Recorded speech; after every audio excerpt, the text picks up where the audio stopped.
We still have some clips from rookie camp to cover, and we got to go back to the San Francisco 49ers because we got a special player to look at, and that's Terique Owens, son of Terrell Owens, picked up as a UDFA after the draft. We get to see what he's looking like in these clips, but before we do, you need to click that subscribe button right now because we're going hard in the paint, covering these rookies from rookie camps, soon to be training camps. OTAs are coming up. Those are going to be very soon. Training camp as well. Make sure to click that button. Stop missing out. But Terique Owens, going to get a good look at him. He's right here. He's 84.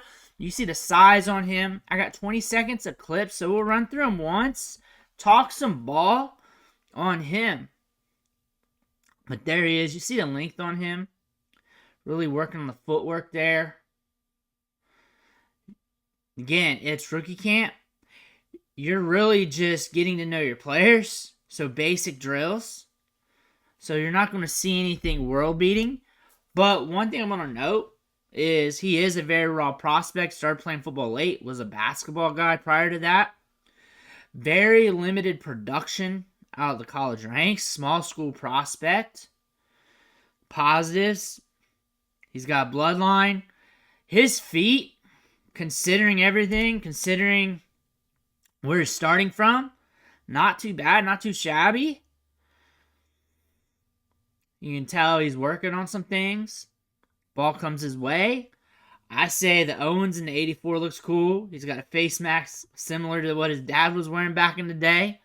You can definitely see the similarities build-wise.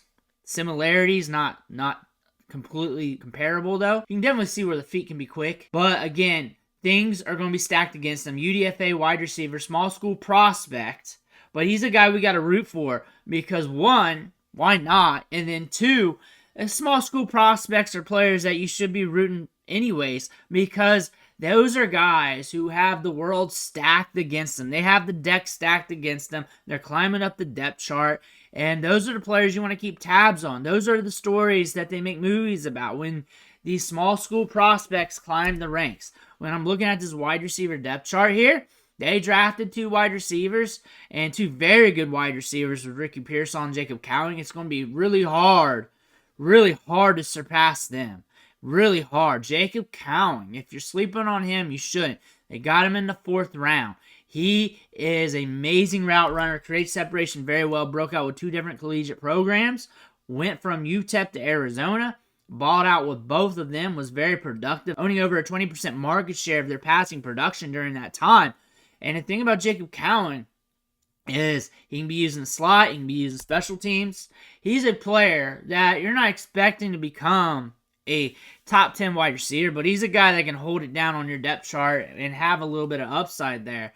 And also, with the other wide receivers, Brandon Ayuk, Deebo Samuel, we got contract decisions that are going to come up, and you kind of want those wide receivers on the depth chart. That could make an impact for a wide receiver like this. If there's something that comes up from that, there's no predictions. I'm just saying in a vacuum or broadly that if something does happen, that could clear something out.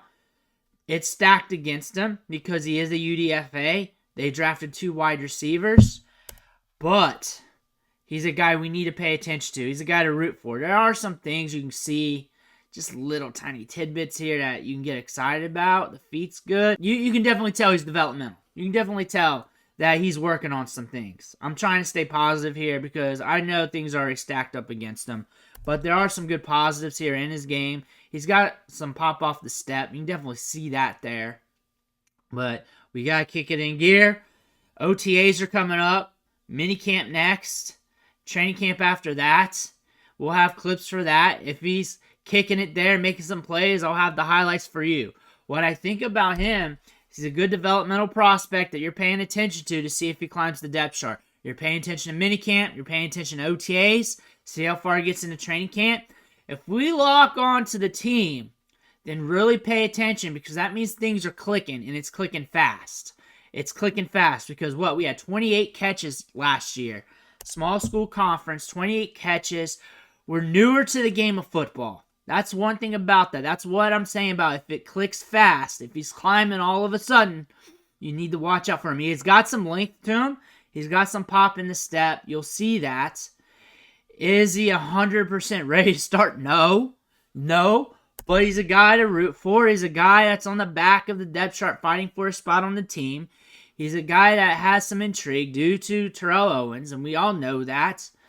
But again, if things start clicking quick in training camp and he starts moving up the depth chart, if he's hanging out in the back end of training camp, those final weeks there, he's still on the roster, he's still there after the cuts, you need to pay attention. You need to pay attention because that's letting us know. That's a sign that the coaching staff's saying, hey, things are clicking with him. He's getting better by the week. But it could be the downside, but we don't need to focus on that because that's obvious with every UDFA player. But there is some upside to his game, the making the team, being a part of the team. If things start to click with him because he does have that NFL bloodline in him. He is new to the game. Newer, I would say. He does have some years of experience. Remember, he was a basketball guy prior. He spoke about that in some interviews. 28 catches last year, small school conference, but still, you can always root for players. I love UDFA players. I love small school prospects. Those are my favorite players coming out of the draft. Those are my favorite players of the UDFAs. I like to look at the back end of every depth chart. I like to find those players. I like to root for them. And we all know the downside. We all know that. That's obvious. So why would we harp on that? But look at the goods in their game, see where that fits with their team, see how they can climb the depth chart, see what could happen with that player. It is our Cinderella story that we get for football. Instead of watching Disney, we can watch these UDFA players climb the depth chart. And I'm sure you guys can agree with me with that. Your favorite players on your favorite teams you like. But those UDFAs, every summer, you're paying attention on training camp. You're logging in to your team's site. You're trying to find that sentence on that player. You're trying to come to my site to find those clips that I'm trying to show you. That's why we like this. I know it's only 20 seconds of clips and I rambled on them, but a player like this needs talked about because you're a Niners fan. You're trying to pay attention to him because you like Terrell Owens. You like these UDFAs. And there's not much about these players because the beat writers don't talk about them a lot because the money players are like Ricky Pearsall. That's the player they're going to talk about. They talk about him so much that's hard to find clips of even like Jacob Cowing or the other players that they drafted. And these UDF players, they do not get the same shine. Let me know what you think in the comments below. Make sure to hit that subscribe button on the way out. I want to thank you for watching. Catch you on the next video.